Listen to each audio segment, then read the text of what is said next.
মাওয়াইকে কুপ্রস্তাব দেওয়ায় পুত্রকে বেঁধে পিটাচ্ছে এলাকাবাসী। দর্শক বিস্তারিত জানতে যাবো তাদের কাছ থেকে। ভাই ভাই ভাই একটু শান্ত হন, প্লিজ একটু শান্ত হন। আচ্ছা, মূলত ঘটনাটা ভাই আমি করছি, আমার কোভিড দাও, একজন একজন করে কই কোভিড দাও। সাংবাদিক আইছে, ওর ওর ওর মুখোশ আমরা খুলে দেবো। ভাই ঘটনাটা যে শোনেন, এই মেয়েটা হইলো এর হলো ছোট ভাই বউ। হ্যাঁ, ভাই বিদেশ গেছে, ভালো কথা। তুই ছোট ভাই বউরে নিয়ে বেড়াইছিস মাওই বাড়ি, সেটাও ঠিক আছে, মানলাম। কিন্তু তোর কোন আক্কেলি তোর এই মাওই কুপ্রস্তাব তো দেওয়া লাগবি? হ্যাঁ, এই কথাটা হ্যাঁ মাওই অনেকবার কইছে, আমরা বিশ্বাস করিনি। আজকে সে স্বচক্ষে আমরা প্রমাণ করে দিচ্ছে যে আমার পুত্র আমার খারাপ প্রস্তাব দেয়। আমার স্বামীটি মারা গেছে, পুত্র কিভাবে তার খারাপ প্রস্তাব দেয়?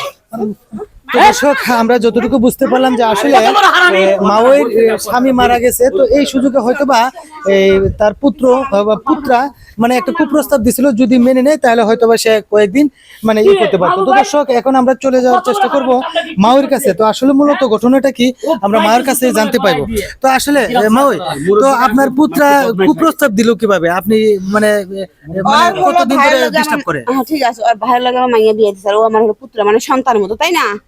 মোবাইলে ডিস্টার্ব করে মোবাইলে খারাপ খারাপ তো ভাষাগুলো আমি কাইটা দেই। যদি আমার মাইয়ের কাছে ফোন দিলে মাইয়া ফোন না রিসিভ করে তাহলে এর কাছে দেই। মানে বাড়ি তো নেতা হলো এটাই, বাড়ির নেতা হলো এটাই, এই হরমজাদার নেতা। হ্যাঁ, তোর কাছে যে ফোন দেই, যদি আমার মাইয়াটা দাও তো বাবা, আমি তো সম্মান দিয়ে কথা কই। হারামজাদা মোবাইল চুমাচুমি করে, আমার সাথে চুমাচুমি করে। মোবাইলে কি খারাপ খারাপ বাজে বাজে ভাষা কয়, তারপরে ফোন কাইটে দেই। আজকে এত আগে কি কি কইছে আমি এলো শুনি নাই, বাদ দিছি। তারপরে দাওয়াত দিছি, মাইয়া থুয়ে সকালবেলা চলে যাবো। এখন আমি রাতে বেলা রান্নাঘরে রান্না করতেছি, হেন দেখ কানের কাছে কি অনেক কথাই কইছে, তারপরে আমি কিছু বলি নাই। পিছন দিকতে যায়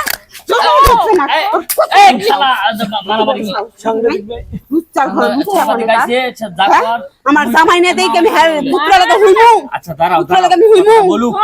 হ্যাঁ, আসলে আমরা যতটুকু বুঝতে পারলাম যে মাওই কিন্তু এতটা ক্ষিপ্ত হয়েছে যে প্রতিদিনই কিন্তু উনি কথার নির্যাতন হইতো, এমন একটা নির্যাতিত হইতো যে মেয়ের কিছু খোঁজ খবর নেওয়ার জন্য এই বড় যে বাসর তাকে কিন্তু কল দেওয়া হইতো। আর কল দেওয়ার কারণে কিন্তু বিভিন্ন ধরনের আপত্তিকর কথা বলতো মাওয়ের সাথে। তো এখন আমরা পুত্রের কাছে চলে যাব।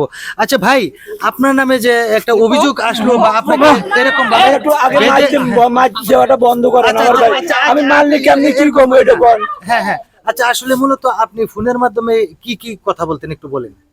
আসল কথা কি, সত্যি কথা আমি একেবারে খারাপ না। আচ্ছা, হ্যাঁ, স্বামীও নাই আমার, আমারও কিন্তু বউ মারা গেছে, আমার ছোট ভাইয়ের বউ আমার কোলে বেড়াইতে আসছে। আর উনি যেভাবে বলছে যে আমি মোবাইলে ইয়া করি এটা করি, এটা না, পুরোটা কিন্তু সত্যি না। আমি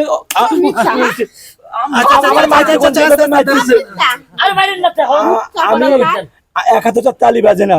উনি কিন্তু আমার অনেক আশা দিচ্ছে, ভরসা দিচ্ছে। আমি কিন্তু খারাপ নজর দিছি, আমার শয়তানের ধোকায় পড়ে আমি খারাপ নজর দিচ্ছি, সত্যি কথাটাই কই।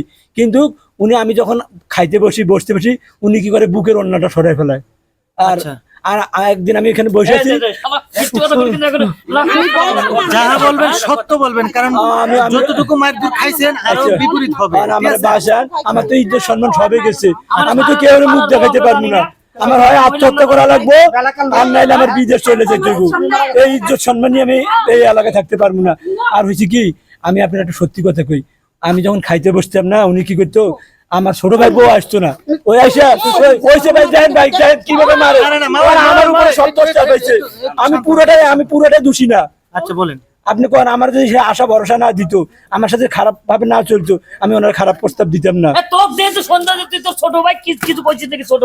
দর্শক আমরা যতটুকু বুঝতে পারলাম যে মাউই নাকি অনেকটাই মানে এরকম অবস্থা ছিল যে খাবার সময় নাকি কাপড় চোপড়ও একটু মানে বেঠিক ছিল, যেটাকে বলা হয়।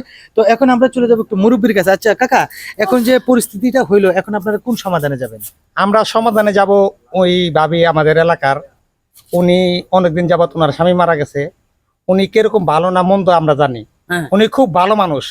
এই বেয়াদবের বাচ্চা এই প্রস্তাবটা দিছে, ভাবি আমাদের সবাইরে জানাইছে।